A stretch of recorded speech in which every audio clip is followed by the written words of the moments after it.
संतानहन्तारो यत्पादाम्बुजरेणव वियानां तान्निजाचार्यान् प्रणमामि मुहुर्मुहुः यदनुग्रतो जन्तु सर्वदुःखातिगो भवेत् तमहं सदा वन्दे श्रीमद्वल्लभनन्दनम् अज्ञानतिमिरान्धस्य ज्ञानाञ्जनशलाकया चक्षुरुन्मीलितं येन तस्मै श्रीगुरवे नमः। नमामि हृदये शेषे लीलाक्षिराब्धिशायिनं लक्ष्मीसहस्रलीलाभिः सेव्यमानं कलानिधिं चतुर्भिश्च स्त्रिभिस्तथा षड्भिर्विराजते योऽसौ પંચધા હૃદયે મમ।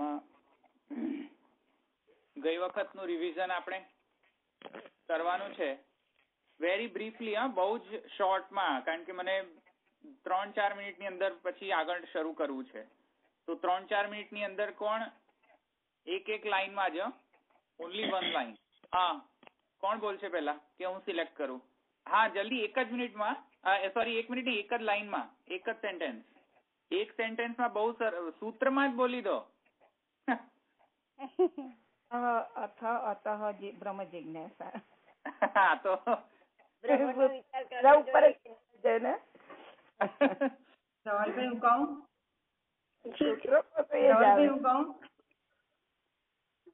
આપણે સંશય જોયા કે વિચાર જોઈએ કે નહીં, બીજો સંશય જોયો કે બ્રહ્મ જિજ્ઞાસા માટે કોઈ અધિકાર, વિશેષ અધિકાર હશે કે નહીં, અને ત્રીજો એ જોયું કે બ્રહ્મ જિજ્ઞાસા શા માટે, તો એમાં પ્રશ્ન પણ આવી જશે, અને એને આપણે વિસ્તારથી જોયું। આપણે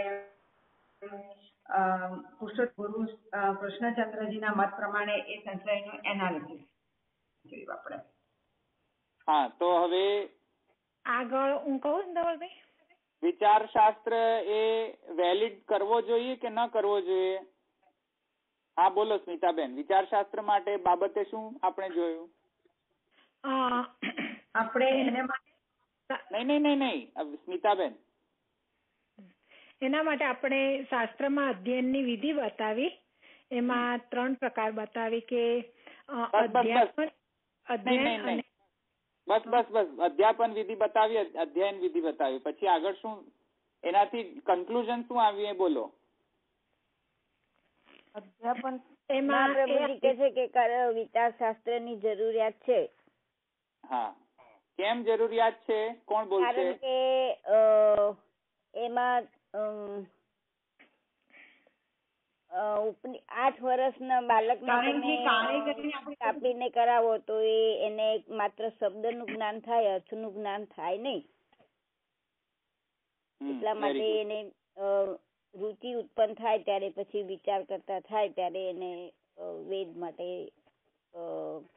સમજાય કે એને વિચાર કરવાની જરૂર છે। હા, એટલે એમને ગુરુચરણના સત્સંગથી વેદ ભણવાની રુચિ ઉત્પન્ન થાય એવું જોયું હતું। ગુરુચરણ નહીં, ગુરુદેવના ઉચ્ચારણથી જે અનુચ્ચારણ હોય છે, એટલે ગુરુદેવ બોલે તેમ એની પાછળ તેઓ પણ બોલ્યા કરે।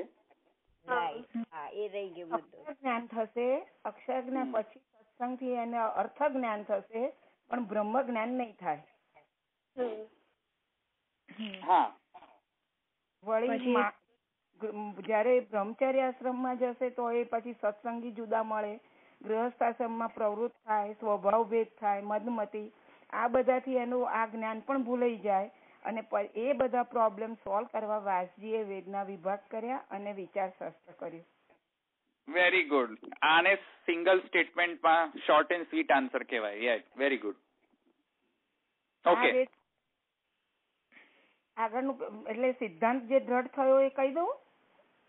હા, એટલે આપણે આ વિચાર શાસ્ત્રથી બુદ્ધિ દોષ દૂર થશે, જેમ કે સ્થૂલવાકરણ ન્યાય પ્રમાણે। પછી એને લીધે એના જે હશે જે વ્યક્તિ એનામાં વેદનો સિદ્ધાંત દ્રઢ થશે। શ્રવણ કરેલું કાલાંતરે ચેન્જ થઈ જાય છે, જેમ કે સંહિતાના પાઠમાં પણ જેમ ભેદ થયો છે, તો એ માટે સિદ્ધાંતના પાઠમાં ભેદ આવે એ ન થાય એ માટે પાઠ ભેદની ટેકેર કરવા માટે લક્ષણ ગ્રંથો જેમ રચ્યા છે તેમ અર્થ જ્ઞાન માટે, અર્થ સંદેહની પૂર્તિ માટે, અર્થ સમજવામાં આવે તેમાં દોષ ન આવે, પૂર્તિ માટે અર્થ સમજવામાં આવે તેમાં દોષ ન આવે, અને માટે વિચારશાસ્ત્રનું પ્રવર્તન થવું જોઈએ એ નક્કી કર્યું. હા, ઓકે. એટલે હવે આપણે ત્યાંથી આગળ વધીએ. હજુ આ સેશન બહુ જ ઇમ્પોર્ટન્ટ છે. આગળના બધા જ સેશન, આગળ આવતા જેટલા પણ સેશન્સ આવશે, આ સેશન નો બેઝ નહીં હોય તો થોડી ગફલત થવાનો ચાન્સીસ છે. તો હવે આ સેશન એકદમ ધ્યાનથી સાંભળજો, અને જો કોઈ પ્રશ્ન હોય તો મને ઇમિડિયેટલી ઇન્ટરપ્ટ કરજો, રાહ ન જોતા. તો આ જે ગઈ વખતે જેટલું પણ ડિસ્કશન આપણે કર્યું કે પહેલા તો બિફોર બિગિનિંગ મેં ગઈ વખતે એક કરેક્શન છે. ગઈ વખતે તમને જે ઉદયનાચાર્ય લખાવ્યું હતું તે કેન્સલ કરીને કુમારીલ ભટ્ટ લખો. મારા માઇન્ડમાંથી ઉદયન કેમ નીકળી ગયું ખબર નહીં, પણ એકચ્યુઅલી હું કહેવા માંગતો હતો કુમારીલ ભટ્ટ, તો એને કેન્સલ કરીને કુમારીલ ભટ્ટ લખી દો, જેથી પ્રોબ્લેમ ન થાય. ઉદયનાચાર્ય લોજિશિયન જ હતો, એ આની રિલેટેડ નથી. મને બંનેમાં કન્ફ્યુઝન થઈ ગયું, નામ એક્સચેન્જ થઈ ગયા. એટલે ગઈ વખતના સેશનમાં જો તમે ઉદયનાચાર્ય લખ્યું હોય, મને લાગે લખ્યું છે, રાઈટ? લખ્યું છે. પ્રભાકર અને ઉદયન બે સાથે સાથે બોલ્યા હતા. હા, એટલે પ્રભાકરની સાથે સાથે કુમારીલ છે, ઉદયન નથી. હા, તો કુમારીલ ભટ્ટ લખો. એ મેં ગઈ વખતે મિસ્ટેક કરી છે, એટલે that is my mistake. I don't know, ખબર નહીં કેવી રીતે મિસ્ટેક થઈ કે મારા માઇન્ડમાં એ જ નામ ચાલતો હતો. પણ એ નથી, એ મિસ્ટેક છે. એને કેન્સલ કરીને just write down Kumarila Bhatt. Okay, એટલે પ્લીઝ ટેક કેર કરજો, નહીં તો પછી કોઈકને એવું લાગશે કે આ ધવલભાઈ ઉદયનાચાર્ય કેમનું શીખવાડ્યા લાગ્યા. એટલે જસ્ટ કરેક્ટ કરો એને. પ્રભાકર મિશ્ર, આખું નામ જોઈતું હોય તો પ્રભાકર મિશ્ર અને કુમારીલ ભટ્ટ. આસામનો હતા એ કુમારીલ ભટ્ટ, આસામ. અચ્છા, તમે ભટ્ટ તો બોલ્યા હતા, પણ એ ઉદયન ભટ્ટ એવું કઈક થયું હતું ગડબડ. ઓકે, અહીંયા સુધી આપણે મેં ગઈ વખતે જે મિસ્ટેક કરી છે ને એ અહીંયા આપણે સુધારી દો. હવે આપણે આગળ વધીએ. તો અથાતો બ્રહ્મ જિજ્ઞાસા અધિકરણમાં આવતો જે આ સૂત્ર છે, અથાતો બ્રહ્મ જિજ્ઞાસા, એમાં આપણે 4 વસ્તુ, આપણે જો આખા સૂત્રમાં આપણે પદનો વિચાર કરીએ તો 4 પદ નીકળે છે. અતઃ, બ્રહ્મ અને જિજ્ઞાસા, એવા 4 પદ નીકળે છે. તો 4ના પદ આપણે સમજવા પડશે. તો એ પદ સમજવાના કોર્સમાં આપણે પહેલા એ સમજવું જોઈએ કે જે અધિકરણ જે છે, જિજ્ઞાસા અધિકરણ, એ શા માટે પ્રવૃત્ત કરવામાં આવ્યો, જિજ્ઞાસા અધિકરણ લખવામાં આવ્યો. હવે જે લોકો છે ને, પ્લીઝ મ્યુટમાં ના હોય તો મ્યુટ કરી દે, અહીંયા બહુ જ ડિસ્ટર્બન્સ આવે છે. તો આપણે જોયું કે સૂત્ર જોતા પહેલા આપણે જિજ્ઞાસા અધિકરણ કેમ પ્રવૃત્ત થયો એ આપણે જોવું જોઈએ. તો આરંભ સૂત્ર જે છે આપણો, અથાતો બ્રહ્મ જિજ્ઞાસા, એને આરંભ સૂત્ર કહેવાશે. તો જે આરંભ સૂત્ર છે તે શા માટે આરંભ કરવા, ત્યાંથી આરંભ કર્યો, એની પાછળ શું હેતુ છે વગેરે. તો એમાં આપણે 4 વસ્તુ જોવાની આપણે ગઈ વખતે શરૂ કરી હતી કે એમાં બ્રહ્મ જિજ્ઞાસા છે, તેથી બ્રહ્મનો વિચાર એવો અર્થ લીધો હતો આપણે. તો બ્રહ્મનો વિચાર કરવામાં આપણને 4 મુખ્ય વસ્તુ સંશય ઉત્પન્ન થઈ શકે કે અધિકારી કોણ છે, વિષય શું છે, સંબંધ શું છે અને પ્રયોજન શું છે. એમ અનુબંધ ચતુષ્ટય આપણે વિચાર કરવો જોઈએ. તો અધિકારી, વિષય, સંબંધ, પ્રયોજન એમ અનુબંધ ચતુષ્ટય આપણે વિચાર કરવો જોઈએ. એમાંથી અમુક આપણે અધિકારી અને વિષય અને પ્રયોજન એ આપણે જોઈ ગયા હતા. વિવિધ આપણા ઘણા બધા મત પ્રવર્તમાન છે. તેમાં ઘણા બધા આચાર્યોનું માનવું આ ત્રણેય પોઈન્ટ્સમાં ડિફરન્ટ માનવું છે કે બ્રહ્મની જિજ્ઞાસા માને કે બ્રહ્મનો વિચાર શા માટે આરંભ કરવો જોઈએ. તો ઘણા બધા પૂર્વ પક્ષ એમાં ઉત્પન્ન થઈ શકે છે કે કેમ કે વેદાધ્યયનની તો વિધિ છે જ, તો પછી જુદી બ્રહ્મનો વિચાર કરવાની વિધિ શા માટે કહી રહ્યા છો, કે બ્રહ્મનો વિચાર શા માટે આવશ્યક છે? કેમ કે વેદાધ્યયન તો કરવાનું કહ્યું જ છે, તો વેદના અધ્યયનથી આ બધું પૂરું થઈ શકે છે, તો પછી શા માટે બ્રહ્મનો વિચાર કરવાની આવશ્યકતા રહી? તો એવા બધા સંશયો ઉત્પન્ન થઈ શકે છે. તે ગઈ વખતે આપણે જોઈ લીધા. ઉપરથી શંકરાચાર્યજી, રામાનુજાચાર્યજી, પૂર્વ મીમાંસકો આ બધા ત્રણેયનો મત પણ આપણે જોયો સંક્ષિપ્ત, કે તેઓનું શું માનવું છે અધિકારીમાં, બ્રહ્મનો વિચાર કોણ કરી શકે ને કોણ ન કરી શકે વગેરે ઘણા બધા આપણે પાસા જોયા. હવે અત્યારે આપણે સિદ્ધાંત પક્ષમાં વધારે આપણે જોઈશું રાધર દેન કમ્પેરેટિવ એનાલિસિસ. તો સિદ્ધાંત પક્ષમાં મહાપ્રભુજી શું કહે છે તે હવે આપણે એકદમ ફાઇનલ આપણે વિહંગાવલોકન લઈ લઈએ. હવે વિહંગાવલોકનમાં વળી પાછું ડીપમાં તો જવું જ પડશે. તો આપણે મહાપ્રભુજીના પર્સપેક્ટિવથી આપણે જોવાનો ટ્રાય કરીએ કે આ ચારેય વસ્તુને આપણે કેવી રીતે સમજી શકીએ છીએ. આ આરંભ સૂત્રને જે સંશય જોયો હતો આપણે કે વેદના અધ્યયનની વિધિ તો પ્રાપ્ત થાય છે, તો શા માટે વિચાર શાસ્ત્રની આવશ્યકતા છે? એ તો આપણે સંશય આપણે મહાપ્રભુજીના હિસાબથી આપણે એનો જવાબ આપણે જોઈ ગયા. મહાપ્રભુજીના હિસાબથી શું માનવું છે આનું, અને વિચાર શાસ્ત્ર શા માટે આપણે કરવો જોઈએ, શા માટે આપણે પ્રવૃત્ત થવું જોઈએ વિચાર શાસ્ત્રમાં, એ પણ મહાપ્રભુજીના હિસાબથી આપણે હમણાં જ લીનાબેને કહ્યું તેમ આપણે તે જોઈ ગયા. એની અંદર વિશેષમાં આપણે શું સમજવાનું છે એ આપણે હવે અત્યારે જોઈએ. જેમ મેં હમણાં ગઈ વખતે કહ્યું હતું કે વેદાધ્યયન માટે હવે અહીંયા સુધી વેદાધ્યયન કેમ વિષય આવે એ તો ખબર છે ને કેમ. પછી અમુક લોકોને એવું ના લાગી જાય કે ભાઈ સાહેબ વેદાધ્યયન કેમનું ચાલુ થઈ ગયું અહીંયા. એ તો સમજમાં આવે છે ને, એ લિંક તો સમજમાં આવે છે ને કે મેં વેદાધ્યયન કેમ શરૂ કર્યું. બ્રહ્મના વિચાર માટે, બ્રહ્મ શું છે તે જાણવા. નહીં હજુ સમજ્યા નહીં તો શું જે વેદાંતનો જે વિચાર છે તે વેદાધ્યયનથી પૃથક છે કે વેદાધ્યયનના પાર્ટમાં આવેલો છે એ તો ક્લેરિફાય કરવું પડશે ને. જો વેદાધ્યયનથી પૃથક હોય તો એની વિધિ જોઈએ, અને વેદાધ્યયનના પાર્ટમાં હોય તો એને સમજવું જોઈએ. વેદને ષડંગથી આપણે સમજી શકીએ છીએ, પણ વિચાર શાસ્ત્ર એ ષડંગમાં નથી આવતું.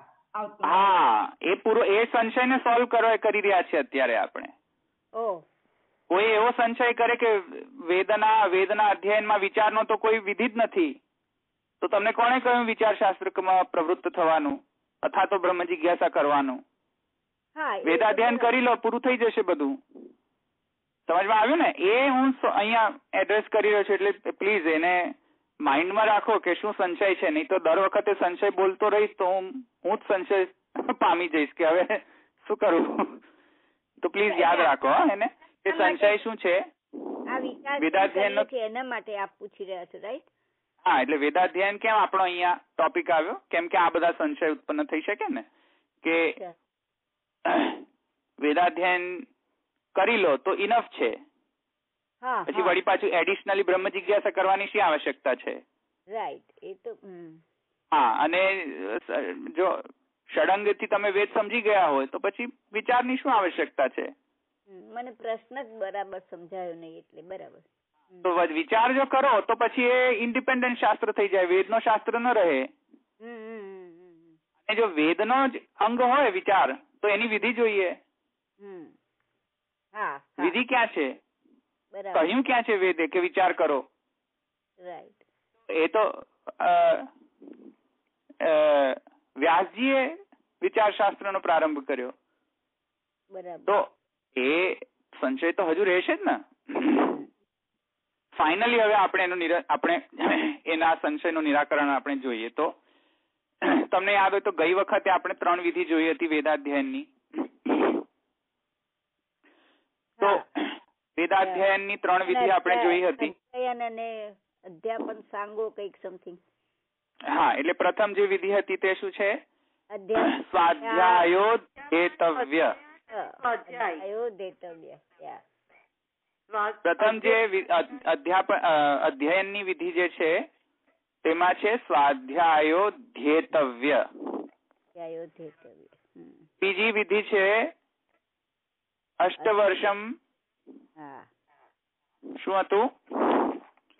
અષ્ટવર્ષમ બ્રાહ્મણમ ઉપનયિત તમ અધ્યાપયિત. તો 8 વર્ષના બ્રાહ્મણ બાળકને ઉપનીત કરો અને ભણાવો, માને અધ્યાપન વિધિ. અને ત્રીજી વિધિ છે સાંગો વેદો ધ્યેયો જ્ઞેયશ્ચ. 3 થયું ને? હવે જો એને કોઈની કમ્પેરેટિવ એનાલિસિસ મેં ગઈ વખતે કહી લીધી છે, એટલે હું હવે કમ્પેરેટિવ એનાલિસિસ નથી કરવા માંગતો. મહાપ્રભુજી શું કહે છે એની પર હવે આવવા માંગુ છું. તો ક્લિયર કટ સમજી જાઓ. 3 વિધિ જે છે વેદાધ્યયનની, સ્વાધ્યાયોધેતવ્ય, અષ્ટવર્ષમ બ્રાહ્મણમ ઉપનયિત તમ અધ્યાપયિત અને સાંગો વેદો ધ્યેયો જ્ઞેય, આ બધાનો મતલબ મેં તમને સમજાવ્યો હતો, એટલે હું હવે ફરીથી નહીં સમજાવું. સ્વાધ્યાયોધેતવ્યનો મતલબ નતો સમજાવ્યો, પણ બીજા 2 આજ્ઞાનો તો મેં મતલબ સમજાવ્યો હતો, રાઈટ? 8 વર્ષના બ્રાહ્મણ બાળકને ઉપનીત કરો અને ભણાવો, એ બીજાનો અર્થ થયો. અને ત્રીજાનો અર્થ થયો સાંગો વેદો ધ્યેયો જ્ઞેય, માને કે જે ષડંગ છે વેદના એની સાથે વેદનું અધ્યયન કરો અને જાણો, અર્થ જ્ઞાન પ્રાપ્ત કરો. સમજમાં આવ્યું ને? જ્ઞેયો માને અર્થ જ્ઞાન. તો આ 2 તો મેં સમજાવ્યા, પણ પહેલી નથી સમજાવ્યું હજુ મેં. સ્વાધ્યાયોધેતવ્ય નથી સમજાવ્યું, એ સમજાવીશું. પણ મહાપ્રભુજીના હિસાબથી આ 3 વિધિ વેદાધ્યયનની એક જ વિધિ છે. ડિફરન્ટ 3 વિધિ નથી. બીજા બધા મત કહે છે કે આ વિધિના કારણે છે, આ વિધિના કારણે નથી, કે આ વિધિના કારણે છે ને અધ્યાપન વિધિના કારણે નથી, વગેરે વગેરે. મહાપ્રભુજીને આ 3 જે વેદાધ્યયનની આજ્ઞા છે તે એક જ આજ્ઞા છે, એક જ વસ્તુ કહી રહ્યા છે. 3 એક જ એનો નિષ્કર્ષ છે મહાપ્રભુજીના હિસાબથી. આ 3 ને જુદી જુદી રીતે ન જોવા જોઈએ, ઇન્ડિપેન્ડન્ટલી.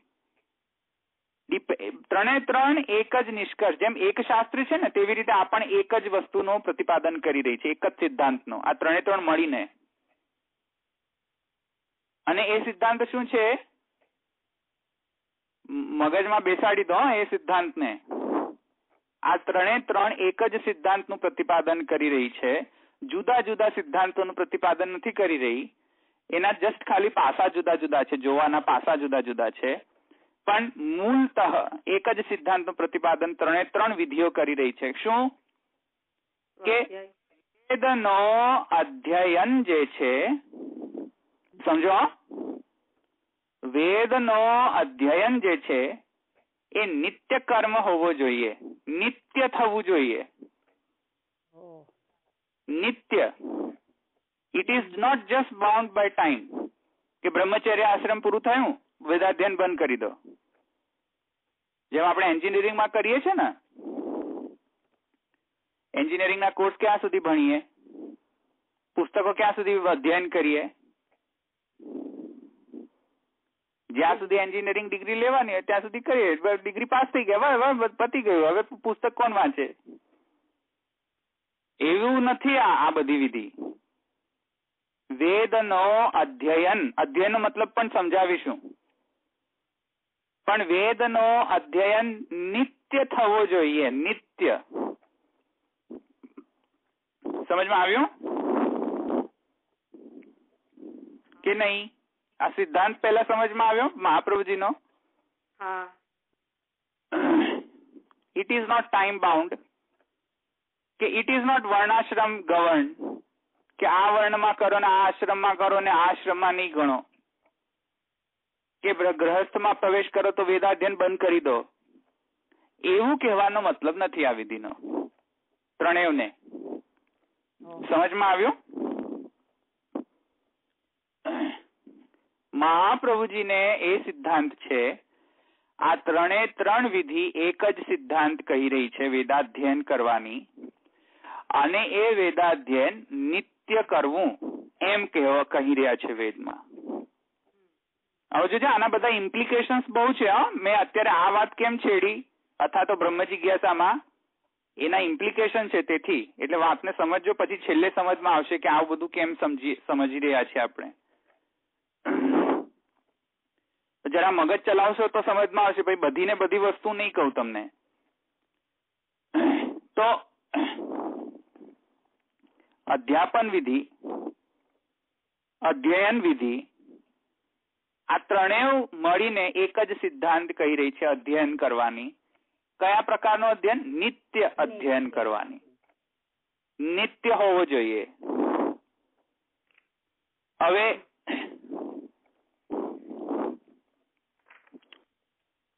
કેમ એ નિત્ય હોવો જોઈએ? મહાપ્રભુજીને કંઈક તો એવું લાગી ગયું કે ચાલો નિત્ય જવું જોઈએ એટલે લખો નિત્ય. એ સિદ્ધાંત આવો જ છે એવું નથી. મહાપ્રભુજીને પ્રૂવ કર્યું છે. પ્રૂવ ક્યાં કર્યું છે? પત્રાવલંબનમાં કર્યો છે. તો પત્રાવલંબન જોશો તો ત્યાં મહાપ્રભુજીએ અધ્યયનનો વિશદ ચર્ચા કરેલી છે પત્રાવલંબન ગ્રંથમાં. તો ત્યાં આપણે એ મહાપ્રભુજીનો સિદ્ધાંત પત્રાવલંબનમાંથી નહીં સમજીએ તો આ બ્રહ્મ જિજ્ઞાસા નહીં સમજમાં આવે વળી પાછું. તો એ આપણે તેથી કરીને હું આ તમને 3 વિધિ સમજાવી રહ્યો છું. આ 3 વિધિ સમજી જશો તો તમને પરફેક્ટ ખ્યાલ આવી જશે કે બ્રહ્મનો વિચાર, બ્રહ્મ જિજ્ઞાસા કરવી જોઈએ કે ન કરવી જોઈએ. તો એનો હવે આપણે શું કહેવા માંગી રહ્યા છીએ સિદ્ધાંત, કે બ્રહ્મની જિજ્ઞાસા જે છે એ કોઈક કશુંક કર્યા પછી જ ચાલુ કરવાની, કે કશુંક થઈ જાય પછી જ ચાલુ કરવાની, એવું મહાપ્રભુજીનો મત નથી. મહાપ્રભુજીને કેમ કે વેદાધ્યયન નિત્ય છે, તેથી વેદાંતનો વિચાર પણ શું હોવો જોઈએ? નિત્ય જ હોવો જોઈએ ને. સમજ્યા? જો અધ્યયન જે છે નિત્ય હોય, અધ્યયનનો મતલબ સમજાવીશ વળી પાછો, અધ્યયનની અંદર વિચાર પણ આવી જશે. તો અધ્યયન પણ જો નિત્ય હોય તો વિચાર પણ બાય ડિફોલ્ટ શું થઈ ગયો? નિત્ય જ થઈ ગયો ને. તો બ્રહ્મ જિજ્ઞાસા, જે બ્રહ્મ જિજ્ઞાસા છે, બ્રહ્મનો વિચાર, એ પણ નિત્ય થઈ ગયો ને. સમજમાં આવ્યો? ધેટ ઇઝ વાય રામાનુજાચાર્યજી જે કહે છે કે કર્મની મીમાંસા પૂરી કર્યા પછી જ બ્રહ્મની જિજ્ઞાસા કરો, એવો કોઈ રૂલ નથી. શંકરાચાર્યજી એમ કહે છે કે કર્મ મીમાંસાની તો કોઈ જરૂર નથી, ફગાવો એને, જસ્ટ ખાલી આપણે વેદાંત મીમાંસા કરો, આપણે વેદાંતની જિજ્ઞાસા કર્યા કરો. તો એ પણ ખોટી વાત છે. તો ધેટ ઇઝ વાય હવે જો આપણે 3 વિધિને સારી રીતે સમજી જઈએ. અષ્ટવર્ષમ બ્રાહ્મણમ ઉપનયિત તમ અધ્યાપયિત, એ વિધિના અનુસાર અધ્યાપન વિધિ માને કે બાલક હોય, બ્રાહ્મણ બાલક હોય, તો મેં તમને ગઈ વખતે સમજાવ્યું હતું, કૃષ્ણચંદ્રજીએ સમજાવ્યું હતું, બાલક છે તેથી એનામાં તો એન્કરેજમેન્ટ નહીં હોય, સ્વતઃ પ્રવૃત્ત નહીં થાય વેદાધ્યયનમાં. તેથી બાલક છે તેથી એને તો વિધિ કરી શકાય નહીં. વિધિ કરાય ને? વિધિ માને શું? કરો, આજ્ઞા. બાળકને કરો એમ કહેવાય? કરી જોજો એક વખત. બાળકને કરો એમ કહેવાય? સાવ ન કરે. એ તો કરે જ નહીં. એ તો મૂડ હોય તો કરે, મૂડ ના હોય ના કરે. તો બાળક તો સ્વતઃ પ્રવૃત્ત થોડી થશે વેદાધ્યયનમાં. અત્યારે તમે જોવો છો ને કે મારા બાળકો જ પ્રી સ્કૂલની બુકનું અધ્યયન કરવામાં જ સ્વતઃ પ્રવૃત્ત નથી થતા. પ્રી સ્કૂલની પુસ્તકો મારે સમજાવવી પડે ફોર્સફુલી. સમજમાં આવી રહી છે ને કેસ? સ્વતઃ તો પ્રવૃત્ત થવાના નથી. તેથી શું કરશે? કોના પર ભાર નાખશે અધ્યયન કરવાનો? મમ્મી પપ્પા ઉપર. એવી રીતે અહીંયા કોના પર ભાર આપશે? અધ્યાપક પર ભાર આપવો જોઈએ ને, કે અધ્યાપક તમે ભણાવો. યસ, સમજમાં આવ્યું? તેથી અધ્યાપકને કહી રહ્યા છે કે અધ્યાપન કરાવો બાળકને. સમજમાં આવ્યું? અહીંયા સુધી આ વિધિ સમજમાં આવી ગઈ? યસ, નો? ઓકે. સેકન્ડ, સાંગો વેદો ધ્યેયો જ્ઞેય.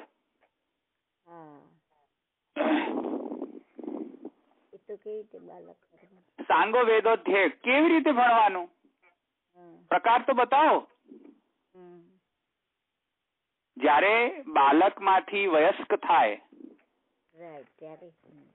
અને ઇન્ડિપેન્ડન્ટ થાય થોડો થોડો, તો શું એને જસ્ટ ખાલી શાબ્દિક જ જ્ઞાન આપવાનું? એને સમજવું તો પડે ને. જે પેલા અધ્યાપકે શાબ્દિક જ્ઞાન ને થોડું ઘણું આર્થિક જ્ઞાન આપ્યું હોય, હવે એની જાતે પણ એને વિચાર કરવો પડે ને. કારણ કે વયસ્ક થયો છે હવે. સમજમાં આવ્યું? કેવી રીતે કરવું? સાંગો વેદો ષડંગ વિચાર, ષડંગ ભણીને પછી વિચાર કરો. સાંગો વેદો ધ્યેયો. અધ્યેય શું છે? વેદ. એનું અધ્યયન કરવાનું એને શું કહેવાય? અધ્યેય કહેવાય. સાંગો વેદો ધ્યેયો.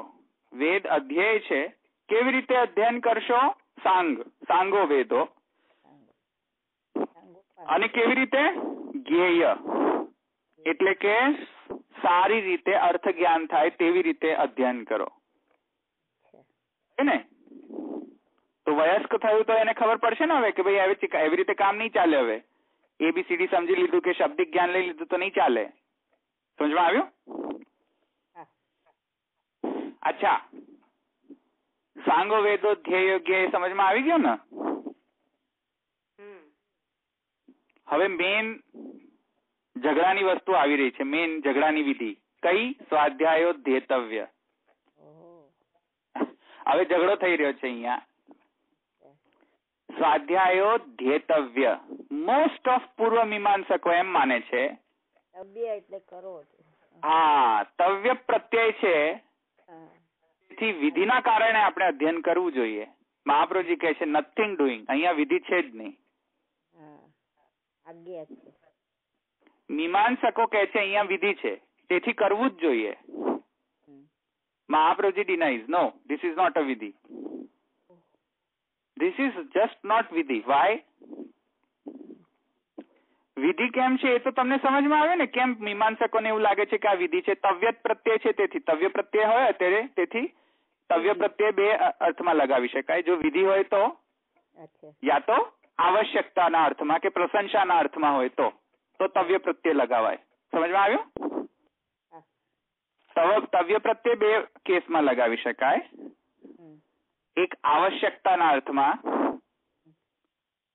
અને એટલે કે આવશ્યકતા માને કે સ્તુતિ અર્થ. સ્તુતિ કરે, હા બહુ સરસ આવ્યા તમે, સ્તુતિ કરી ને, તો સ્તુતિ એનામાં તેનાથી આપણને જણાવ્યું કે આવશ્યકતા છે આવવાની.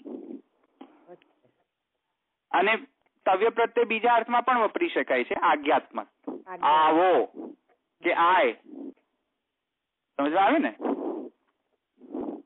તો એમાં પણ તવ્ય પ્રત્યય લગાય. કોઈ પણ વસ્તુને કરતો તવ્ય પ્રત્યય એવો ભાવ જો કાઢવો હોય તો એમાં પણ તવ્ય પ્રત્યય લગાવાય. તો મીમાંસકો એમ કે છે કે સ્વાધ્યાયો ધ્યેતવ્ય. તવ્ય પ્રત્યય આજ્ઞાના અર્થમાં છે, તેથી આપણે વિચાર શાસ્ત્રમાં પ્રવૃત્ત થવું પડે. મહાપ્રભુજી કે એ says no, it is not આજ્ઞા. મહાપ્રભુજી એને આજ્ઞા નથી માનતા. વાય? એક વેરી સિમ્પલ મહાપ્રભુજી લોજિક આપીને બધાને શાંત કરી દે છે. શું લોજિક છે સમજો. આ જે સ્ટેટમેન્ટ છે સ્વાધ્યાયોધેતવ્ય, એ સ્ટેટમેન્ટ ક્યાં લખેલો છે? વેદની બહાર લખ્યો છે કે વેદની અંદર લખ્યો છે? વેદમાં લખ્યો છે. તો વેદમાં એવું લખ્યું હોય કે વેદ ભણો, તો જે ભણનારો છે એને તો ખબર જ છે, કારણ કે ભણી જ રહ્યો છે. અને જે નથી ભણનારો એને કેવી રીતે ખબર પડશે કે વેદ ભણો? મને સમજાયું જ નહીં. ફરીથી એક બીજો એક્ઝામ્પલ આપીને સમજાવું. ફરીથી સમજો. ષોડશ ગ્રંથના નિરોધ લક્ષણ ગ્રંથમાં એમ કોઈક આજ્ઞા કરે કે હવે ષોડશ ગ્રંથનું અધ્યયન કરો. હવે જેને ષોડશ ગ્રંથ જોયું જ ના હોય એને કેવી રીતે ખબર પડે કે મારે ષોડશ ગ્રંથનું અધ્યયન કરવું જોઈએ? એ પુસ્તક ખોલી જ ના હોય. ના ખબર પડે. તો ખબર જ કેવી રીતે પડે કે ષોડશ ગ્રંથનું અધ્યયન કરવું એવું મહાપ્રભુજી કહ્યું છે? ખબર કેવી રીતે પડે? ના ખબર પડે. ના પડે. હા. અને જે માણસ ઓલરેડી નિરોધ લક્ષણ પર આવી ગયો છે અને જેને વાંચ્યું કે ષોડશ ગ્રંથનું અધ્યયન કરો, એને અધ્યયન કરો એમ કહેવાની શી જરૂર? એ તો કરી જ રહ્યો છે ને. Right. So how can we take this as a આજ્ઞા? અચ્છા. હા. Understood? હા. ષોડશ ગ્રંથનું અધ્યયન કરો એ ષોડશ ગ્રંથના પુસ્તકની બહાર કહ્યું હોય તો ષોડશ ગ્રંથનું અધ્યયન કરો એમ કોઈકને લાગે. પણ ષોડશ ગ્રંથમાં જ કહ્યું હોય તો બરાબર છે. ષોડશ ગ્રંથમાં જ એમ કહે, બીજે ક્યાં કહે જ નહીં ને, જસ્ટ ખાલી ષોડશ ગ્રંથમાં જ કહે કે ષોડશ ગ્રંથનું અધ્યયન કરો, તો એ અધ્યયન આજ્ઞામાં ગણાશે? ના ગણાય. આજ્ઞામાં ન ગણાય. કારણ કે જેને નથી કર્યું એને તો ખબર જ નથી. રાઈટ. હા, જેને આ વાંચ્યું નથી એ કેવી રીતે પ્રવૃત્ત થશે? નહીં થાય. બરાબર. જેને આ ખબર પડી ગઈ કે ષોડશ ગ્રંથનું અધ્યયન કર્યું, એ તો ઓલરેડી કરી જ રહ્યો છે. એને આજ્ઞા વળી પાછી આપવાની શી જરૂર? જયારે જે વસ્તુ એ પોતે કરી જ રહ્યો હોય ત્યારે વળી પછી આજ્ઞા અપાય ને? ના, એનો અર્થ ના અપાય. સો ટ્રાય ટુ આ લોજિકલ પ્રોબ્લેમ સમજમાં આવ્યો? So where is it written that સ્વાધ્યાય ધેતવ્ય? Is it outside the Ved or inside the Ved? અંદર જ. Inside the Ved. So then it is not આજ્ઞા. કેમ કે આજ્ઞા કરવી હોય તો વેદની બહાર રહીને આજ્ઞા કરે ને કે વેદ ભણો. અને જેણે આ સ્ટેટમેન્ટ વાંચી લીધું તે તો ઓલરેડી વેદાધ્યયન કરી જ રહ્યો છે. So this is not આજ્ઞા. હવે સમજમાં આવી ગયું? તો પછી મહાપ્રભુજીનું શું માનવું છે ભાઈ સાહેબ, એ કહો તો પછી. So મહાપ્રભુજીનું એ માનવું છે ક્લિયર કટ કે આ સ્વાધ્યાયો ધેતવ્ય કેમ કે વેદમાં જ આવેલી આજ્ઞા છે, તેથી એ આજ્ઞા નથી ભણવાની, પણ એ આવશ્યકતાના અર્થમાં સ્તુત્યર્થ છે. સ્તુત્યર્થ એટલે શું? કેવી રીતે? ફરીથી એક્ઝામ્પલ થી સમજાવું. નિરોધ લક્ષણમાં આવીને ફરીથી જો કોઈ એમ કહે કે ષોડશ ગ્રંથની ભણવાની આવશ્યકતા છે, તેનો મતલબ શું થયો? કે ષોડશ ગ્રંથની પ્રશંસા થઈ રહી છે. ષોડશ ગ્રંથ વાંચો એવું નથી કહી રહ્યા. ષોડશ ગ્રંથ વાંચન પ્રક્રિયાની પ્રશંસા કરી રહ્યા છે કે હા, very good that you are up to here, you are doing a good job. સમજમાં આવ્યું? Very good that we are learning Shodasha Granth. બરાબર. પ્રશંસા થઈ ને? સો મહાપ્રભુજી સેઝ ધીસ કે સ્વાધ્યાયો ધેતવ્ય જયારે કહે છે ત્યારે વેદાધ્યયનમાં જે ઓલરેડી વેદાધ્યયન કરી રહ્યો છે તેને પ્રશંસા કરી રહ્યો છે કે હા, very good, you are doing a good job. વેદાધ્યયન કરી રહ્યો છું તું, વેરી ગુડ, કરવું જ જોઈએ. કરવું જ. બરાબર. સમજમાં આવ્યું? કરવું જ જોઈએ એ સ્તુતિ. બરાબર. આવશ્યકતાના અર્થમાં સ્તુત્યર્થ છે. સમજમાં આવ્યું? કરવું જ જોઈએ. રાઈટ. એટલે હવે આખાનો નિષ્કર્ષ શું નીકળ્યો?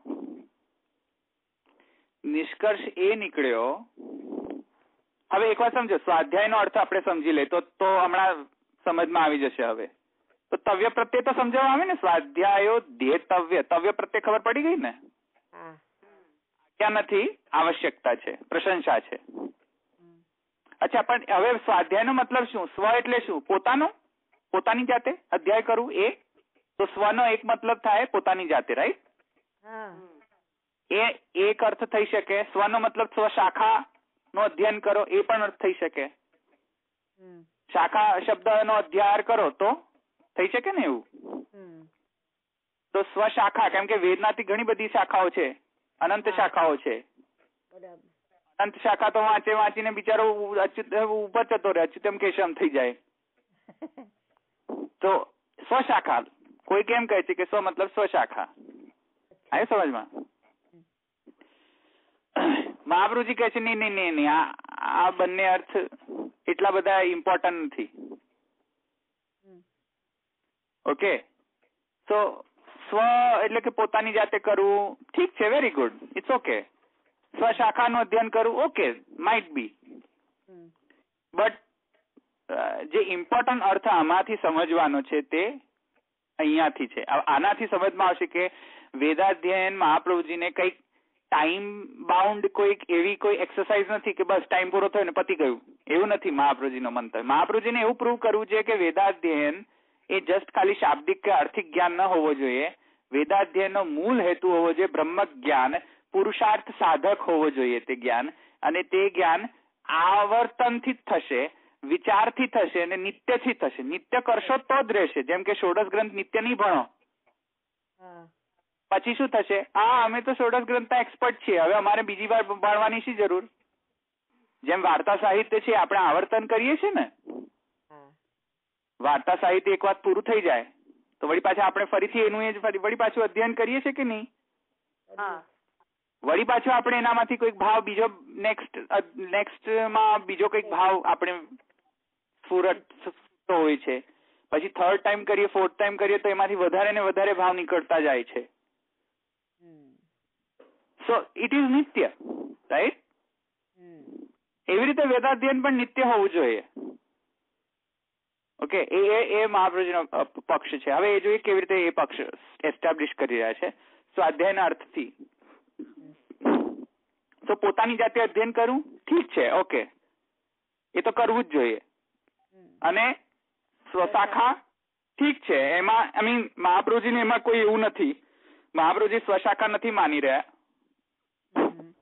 એમાં બહુ ઇમ્પોર્ટન્સ નથી આપી રહ્યા. પણ જે મહાપ્રભુજીને ઇમ્પોર્ટન્ટલી જે કેવું છે સ્વાધ્યાય શબ્દથી, એ અહીંયા છે. જુઓ, લખો, સ્વાધ્યાય શબ્દ યોગ રૂઢ શબ્દ છે, એમ મહાપ્રભુજી કહી રહ્યા છે. યોગ રૂઢ શબ્દ છે. અને યોગ રૂઢ શબ્દથી આપણે શું સમજીએ? યોગિક અર્થ સમજીએ ને રૂઢિના અર્થમાં પણ સમજીએ. તો યોગિક અર્થથી આપણે શું સમજીશું સ્વાધ્યાય શબ્દને? એ મહાપ્રભુજી સમજાવી રહ્યા છે કે સ્વાધ્યાય શબ્દમાં શું, પ્રથમ શું લાગેલો છે?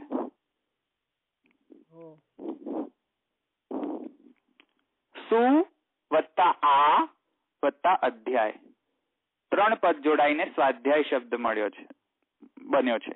સમજમાં આવી? યોગિક અર્થ સમજાવી રહ્યા છે મહાપ્રભુજી. એટલે ત્રણેય શબ્દના યોગથી કોમ્બાઈન મળીને સ્વાધ્યાય શબ્દ બન્યો છે. Is that clear? યોગિક એટલે શું? યોગથી બનેલો. યોગ માને જોડીને. સમજમાં આવ્યું? શું આ અધ્યાય 3 મળીને શું બન્યો છે શબ્દ? સ્વાધ્યાય. હવે સુનો મતલબ શું છે? લખો, સુનો મતલબ મહાપ્રભુજી કહે છે સુષ્ઠુ. સુષ્ઠુ એટલે શું? સરખી રીતે, શોભે એવું. સુ માને સુષ્ઠુ. હા, સુષ્ઠુ ચુંબિત, એ સુષ્ઠુ, રાઈટ. તો સુષ્ઠુ માને અધ્યયન કેવી રીતે કરો? સરખી રીતે, શોભે તેવું. સમજમાં આવ્યું? એ સમજાવીશ પછી, જયારે સમય મળશે તો સમજાવીશ કે શોભે એવું એટલે શું પાછું વળી પાછું. હવે આનો મતલબ શું કરી રહ્યા છે? મહાપ્રભુજી કહે છે આસમંતા. આ મતલબ આસમંતા એટલે હવે શું થયું? સુષ્ઠુ આસમંતા. આસમંતા માને બધી રીતે અને નિયમ બનાવીને સિરિયસલી અધ્યયન કરવું જોઈએ. બધી રીતે નિયમ વાળી. સમજમાં આવ્યું? નિયમ બનાવીને ભણવું જોઈએ, સિરિયસલી ભણવું જોઈએ, બધી રીતે ભણવું જોઈએ અને નિષ્કામ ભણવું જોઈએ. સમજમાં આવ્યું? નિષ્કામ હેતુથી ભણવું જોઈએ. પૈસા મેળવવા માટે નહીં કરવું જોઈએ કે લાવો અધ્યયન કરાવું ને કરું. કેમ અધ્યયન કરું? કેમ કે પૈસા કમાવા છે. આવ્યું સમજમાં? કેમ કરું? કેમ કે મારી ખ્યાતિ વધશે.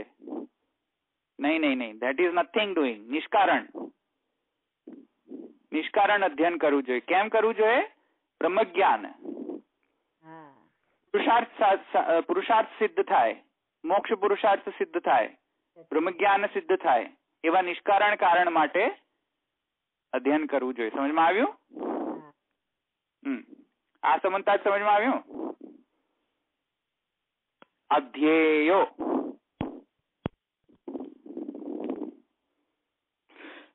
ભણવા લાયક માને જે એવી રીતે ભણો કે સંદિગ્ધતા ઉત્પન્ન ન થાય. કેવી રીતે ભણવાનું? કોઈ પણ પ્રકારની શંકા ન રહેવી જોઈએ. શંકા સાથે નહીં ભણો.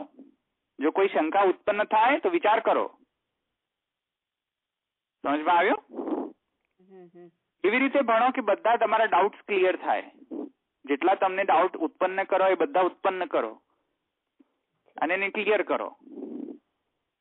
છેલ્લે પછી ગડબડ અધ્યાય વાળું અધ્યયન નહીં કરો કે છેલ્લે અમે તો કરી લીધું અને પછી કોઈ પ્રશ્ન પૂછી લે એટલે પછી કે નહીં એ અમને નથી સમજમાં આવતું, તો પછી ફરીથી આવર્તન કરો, ફરીથી અધ્યયન કરો. સમજમાં આવે ને?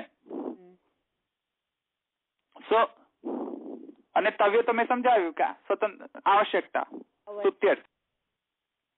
હવે એટલે શું સમજ્યા આપણે કે વેદાધ્યયન જે છે એ જસ્ટ ખાલી અધ્યયનનો મતલબ કે જસ્ટ ખાલી ભણી લેવું, વાંચી લેવું એટલો અર્થ નથી થતો. અધ્યયનનો મતલબ બધું બહુ મોટો અર્થ થાય છે મહાપ્રભુજીના હિસાબથી. અને અધ્યયનનો મતલબ શું થાય છે? સિરિયસલી, નિષ્કામ, નિયમ પ્રમાણે બધી જ રીતે અને નિષ્કારણ અને કોઈ પણ જાતની શંકા ન રહેવી જોઈએ એવું અધ્યયન થવું જોઈએ અને શોભે એવું હોવું જોઈએ અધ્યયન. તો એને અધ્યયન કહેવાય, એને સ્વાધ્યાય કહેવાય. સોરી, સમજમાં આવ્યું?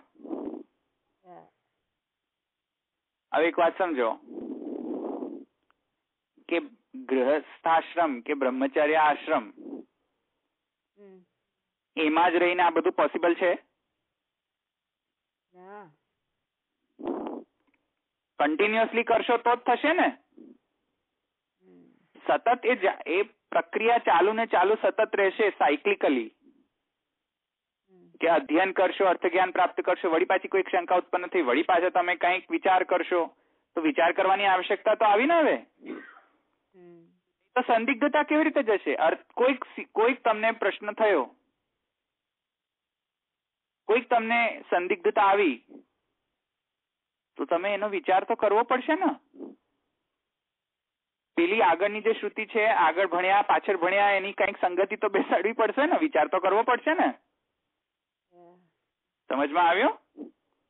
કેમ કે મહાપ્રભુજીના હિસાબથી શું છે? નિષ્કારણમ અને શંકા ન રહેવી જોઈએ એવી રીતે ભણવું, એને જ ભણવું કહેવાય, એને જ સ્વાધ્યાય કહેવાય. તો વેદ જો સ્વાધ્યાય કરવાનું આવશ્યકતા કહેતી હોય એનો મતલબ વિચારે આવી જ ગયો ને અંદર. એનો મતલબ અથવા તો બ્રહ્મ જિજ્ઞાસા બરાબર છે, બ્રહ્મ જિજ્ઞાસા કરવું જોઈએ. તેથી પૃથક શાસ્ત્ર ને ન ગણી શકાય બ્રહ્મ જિજ્ઞાસા, માને સૂત્ર જે છે પૃથક શાસ્ત્ર ન ગણી શકાય. એ તો વેદાધ્યયનના અંગ તરીકે આવેલો છે. સમજમાં આવી ગયું? વેદાધ્યાયના અંગ તરીકે છે આ તો. અચ્છા, જે 3 વિધિ છે એમાંના અંગ તરીકે આ છે એમ. યસ, ત્રણેય જે વિધિ છે એના અંગ તયા આ વિચાર કરવાનો છે. યસ, સમજમાં આવ્યું? So you don't require different વિધિ કે વિચાર શાસ્ત્ર કરવો જોઈએ, એવી જ વિધિ કરવાની કોઈ જરૂર નથી. સ્વાધ્યાયના શબ્દથી જ ખબર પડી જાય છે કે બ્રહ્મ જિજ્ઞાસા કરવી જોઈએ એવી વિધિ વેદમાં જરૂરિયાત નથી. અહીંયા ઓલરેડી કહી દીધું છે સ્વાધ્યાયના શબ્દથી જ. યસ, સમજમાં આવ્યું?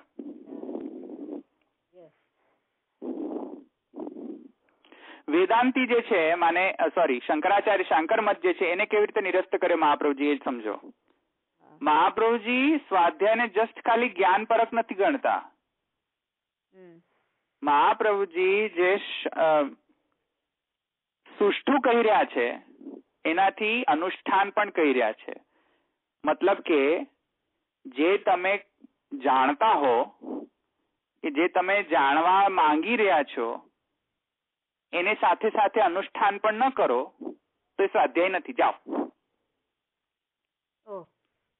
અનુષ્ઠાન માને કરવું પડે એને. તમે એક વાત સમજો, યમુના અષ્ટક કરો, સ્વાધ્યાય કરી રહ્યા છે એમ બધા માને કે ઓહો યમુના અષ્ટક ની ટીકા વાંચી રહ્યા છે, યમુના અષ્ટક વાંચી રહ્યા. અલા પણ પછી કરે જ નહીં. અપરસમાં અપરસ કરતા હોઈએ એમાં યમુનાજીને જ યાદ ન કરે તો અનુષ્ઠાન કર્યું? સ્નાન કરતા હોય તે વખતે એમ કહે કે એ શ્રી કૃષ્ણ વલ્લભે દેવી અમને તાપહારિણી સેવાય સ્નાતુમ ઇચ્છામિ જલેસ્મિન સન્નિધિમ કુરુ. એટલીસ્ટ એ તો યાદ કરો. હવે એ અનુષ્ઠાન જ ના કરે ને પછી ખાલી બસ જસ્ટ ખાલી થિયોરિટિકલ વાત કરે કે અમે નાસ્ટક કરીએ છીએ ને ટીકા વાંચીએ. અનુષ્ઠાન ક્યાં છે? ઇમ્પ્લિમેન્ટેશન કઈ છે? ઇમ્પ્લિમેન્ટેશન? અનુષ્ઠાન માને કરવું. જે જાણો છો એ પ્રમાણે કરવું. સમજમાં આવ્યું? તો કરી ક્યાં રહ્યા છો? તો શંકરાચાર્યજીનો મત નિરસ્ત થઈ ગયો. શંકરાચાર્યજી કે નહીં, જાણવાથી જ બધું મોક્ષ મળી જાય છે, કરવાથી નહીં. તો મહાપ્રભુજી કહે છે નહીં, ધેટ ઇઝ રોંગ. જાણો ને કરો, કરો ને જાણો, બંને જ રિક્વાયર્ડ છે મોક્ષ માટે. તો આવ્યું સમજમાં? તો સ્વાધ્યાય નો મતલબ સ્વાધ્યાય ની અંદર શું જે શબ્દ જે છે એનાથી કરો એમ પણ કહી રહ્યા છે મહાપ્રભુજી. શોભે તેવું. શોભે શું? તો કરીએ તો શોભે. હા, કરીએ તો શોભે છે કે નથી શોભતું ખબર પડે. બરાબર. સુષ્ઠુથી પણ સમજમાં આવે છે અને અધ્યાયો શબ્દથી પણ સમજમાં આવે છે. શંકા ન રહે. તો શંકા 3 બાબતની હોય, અર્થની બાબતમાં હોય, શબ્દની બાબતમાં અને અનુષ્ઠાનના બાબતે પણ હોય. તો સમજમાં આવે ને? અનુષ્ઠાન પણ કરવું જોઈએ સાથે સાથે. કરે જ નહીં તો પછી એ અધ્યયન ના કહેવાય. મહાપ્રભુજી તેથી ગણે છે. એક વાત સમજો, સિદ્ધાંત લખી લો કે સિદ્ધાંત જ લખાવી રહ્યો છું ક્યારનો. સિદ્ધાંત એ કહી રહ્યા છે મહાપ્રભુજી કે પૂર્વ અને ઉત્તર કાંડ બંને રિક્વાયર્ડ છે, પરસ્પર ઉપકારક છે અને એક જ શાસ્ત્ર છે. ઓકે. મીમાંસકો જ્ઞાનકાંડની વ્યર્થતા કહે છે. શાંકર મત પૂર્વકાંડની વ્યર્થતા કહે છે. તેથી શંકરાચાર્યજીનો મત ક્યારેક ક્યારેક રાહુ વેદાંત પણ કહેવાય છે, કારણ કે રાહુનો શિર માફક. રાહુનો શિર એ જ શરીર. આવે ને સમજમાં? શરીર ના હોય પાછું, એનું ધડ ના હોય તો રાહુ વેદાંત થઈ ગયો ને. ધડ વગરનો વેદાંત. ધડ વગરનો વેદાંત એટલે અનુષ્ઠાન કઈ જ નહીં. તો ધડ તો જતું રહ્યું ને. અને પૂર્વ મીમાંસકોને કબંધ મીમાંસા કહે છે. કબંધ મીમાંસા. કબંધ મીમાંસા માને ટેઢો મેઢો. ખોટી રીતે નો સમજમાં, કેમ કે જ્ઞાન જ નથી. જ્ઞાન જ ન હોય કોઈ વસ્તુનો તો કરવામાં તો કેવું હોય, કબંધ જ હોય ને. આ સમજમાં. તો પૂર્વ મીમાંસકોનો ભાગને કબંધ કહે છે, કબંધ મીમાંસા, અને શાંકર વેદાંત ને રાહુ વેદાંત કહે છે. મહાપ્રભુજી આને નથી માનતા, આવા કબંધ મીમાંસકોને અને રાહુ વેદાંતિઓને. મહાપ્રભુજી કહે છે both should be studied, both should be done, અને બોથ આર પરસ્પર ઉપકારક, અને બોથ આર સેમ શાસ્ત્ર. સમજમાં આવ્યું?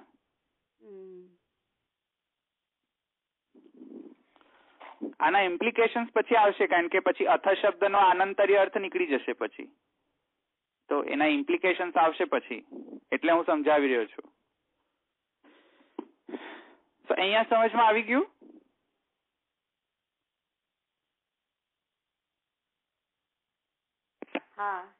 વેદાધ્યયન ના અંગ તરીકે વેદાંતની બ્રહ્મની જિજ્ઞાસા થવી જોઈએ, અને એ કોઈક ટાઈમ પીરિયડ માટે ન થવી જોઈએ, એ નિત્ય થવી જોઈએ. સમજમાં આવ્યું? વેદનો અધ્યયન ની અંદર જ વિચાર પણ આવી જ જાય છે, એટલે રિક્વાયરમેન્ટ તો છે જ. વેદાધ્યયનમાં વેદાંતનો વિચારની રિક્વાયરમેન્ટ આવશ્યકતા છે ને છે જ, પૃથકતયા છે જ. પણ જસ્ટ ખાલી વેદના ભણી જવાથી વેદાંત વિચારની અનાવશ્યકતા સિદ્ધ નથી થતી. કેમ કે મેં હમણાં જ તમને સમજાવ્યું કે ભણવાથી અને અર્થ જ્ઞાન પ્રાપ્ત કરવાથી કઈ નથી વળતું, વિચાર તો કરવો જ પડશે વળી પાછો, એટલે વિચારની આવશ્યકતા સિદ્ધ થઈ ને. હવે તો બ્રહ્મ જિજ્ઞાસા એ થવી જોઈએ. હવે સમજમાં આવે? એટલે શરૂ કરવું જોઈએ. હવે શાસ્ત્ર બ્રહ્મ જિજ્ઞાસા કરવી જોઈએ, શરૂ કરવું જોઈએ. આવા બધા પૂર્વ પક્ષમાં ન પડવું જોઈએ કે ભાઈ બધા ષડંગો તો છે જ, ગ્રામર તો છે જ, નિરુક્ત તો છે જ, એનાથી અર્થનું જ્ઞાન પ્રાપ્ત કરી લો ને. એવા બધા પૂર્વ પક્ષ હવે ન આવવા જોઈએ. યસ, પેલા પૂર્વ પક્ષ પણ ના આવવા જોઈએ કે આટલું થયા પછી જ આ કરો, કે આટલું આટલું આટલું આટલું હોવું જ જોઈએ. એવા બધા પણ અર્થ નહીં ચાલે. આ તો નિત્ય છે, નિત્ય કરવાનું છે. મહાપ્રભુજીના હિસાબથી શું છે? વેદાધ્યયન નિત્ય છે. નિષ્કારણ હેતુ છે. હેતુ શું છે? કારણ. બ્રહ્મ જ્ઞાન પુરુષાર્થ સાધક નિષ્કારણ માટે. હેતુ શું છે બ્રહ્મ જિજ્ઞાસા માટે? કેમ કે તમે બ્રાહ્મણ છો, કેમ કે તમે દ્વિજ છો, તેથી તમારી ડ્યુટી છે કે તમે બ્રહ્મ જ્ઞાન લો અને તમારું પુરુષાર્થ સાધન જે તમારો મોક્ષ પુરુષાર્થ છે વગેરે જે છે તે તમે આ સ્વાધ્યાયથી સિદ્ધ કરો. એટલે નિષ્કારણ માને કે સાવ કારણ વગર થઈને કરવું એ નહીં અર્થ. નિષ્કારણ માને કે જે લૌકિક કારણ જે છે, ભયથી કરતા હોય કે લોભથી કરતા હોય કે ધન પ્રાપ્ત કરવા માટે કરતા હોય કે એ બધાથી માટે કરતા હોય, એવા અર્થથી અધ્યયન ન કરવું જોઈએ. એવા અર્થથી વિચાર પણ બ્રહ્મજ વિચાર પણ ન કરવો જોઈએ. સમજમાં આવી ગયું? પછી ઉપનીત હોય તેના માટેની જ વાત કરી રહ્યા છે, એવું થયું ને? ઉપનીત હોય તેના જ માટેની વાત કરી રહ્યા છે. રાઈટ. હવે તમે મને એ ના પૂછો કે તો પછી આપણે કેમ વિચાર કરી રહ્યા છે. એ મેં અંદર જ રાખ્યો સવાલ. એનો જવાબ મારી પાસે નથી હો. ના એમ નહીં. એટલે આપણે બી કરવો જોઈએ તો કેવી રીતે કરવો એમ. પછી આપણા માટે એ આજ્ઞા છે મહાપ્રભુજી કે શાસ્ત્રમ અવગત્યમ મનોવાગતૈ કૃષ્ણ સેવ્ય, અને ભક્તિના અંગતયા મહાત્મ્ય જ્ઞાન પૂર્વસ્તુ સુદ્રઢ સર્વતોધિક સ્નેહ. તેથી મહાત્મ્ય જ્ઞાનના અંગતયા આપણે ભણી રહ્યા છે. બસ ભણી રહ્યા છે. બરાબર, રાઈટ. આપણા માટે વેદની વિધિ તો આવતી નથી, કારણ કે વેદના આપણે અધિકારી નથી. રાઈટ. આપણા માટે એ વિધિ નથી, પણ આપણા માટે મહાપ્રભુજી તો વિધિ છે કે નહીં? છે અવશ્ય. ભક્ત તરીકે આપણી વિધિ છે કે મહાત્મ્ય જ્ઞાન લેવું, અને મહાત્મ્ય જ્ઞાન લેવું. તેથી બ્રહ્મસૂત્રાનું ભાષ્ય ભણી રહ્યા છે. બરાબર. થઈ ગઈ ને વિધિ આપણા માટે તો. બહુ સારું થયું. તો આપણે વેદાધ્યયનની વિધિ તરીકે નથી ભણી રહ્યા, આપણે ભક્તિના અંગતયા ભણી રહ્યા છે બ્રહ્મસૂત્રનું ભાષ્યમ. આપણને એવો કઈ તો ફાકા તો છે નહીં કે આપણે બ્રાહ્મણ છીએ કે વૈશ્ય છે કે ક્ષત્રિય છીએ, કારણ કે આપણામાં તો એવો ફાકા છે જ નહીં. આપણે છીએ શું? શુદ્ર તો છીએ. કદાચ શુદ્ર નથી, આપણે તો અહીંયા આવી ગયા, તેથી હવે તો આપણે વર્ણથી જ બહાર જતા રહ્યા છીએ. તો દેશાંતર થઈ ગયું છે તો વર્ણથી બહાર પણ થઈ ગયા છે, તો હવે કરવું શું વળી? હવે આપણે કઈ આજ્ઞા થાય? બાવા કેતે આજ્ઞા? હા, તો મહાપ્રભુજીની આજ્ઞા ત્યાં આજ્ઞા. તેથી મહાપ્રભુજી જે કહે છે કે ભાઈ ભક્તિને તો મહાત્મ્ય જ્ઞાનની જરૂરિયાત રહેલી છે, ભક્તિના અંગ ત્યાં મહાત્મ્ય જ્ઞાન પ્રાપ્ત કરવું જોઈએ. બરાબર. આપણે શુદ્ધ પુષ્ટિ તો છીએ નહીં વળી પાછા તે એવા ફાંકા રાખીએ કે અમને મહાત્મ્ય જ્ઞાનની શી જરૂર છે, અમે તો શુદ્ધ પુષ્ટિ. એવી તો ફાંકા રાખીએ નહીં ને આપણે.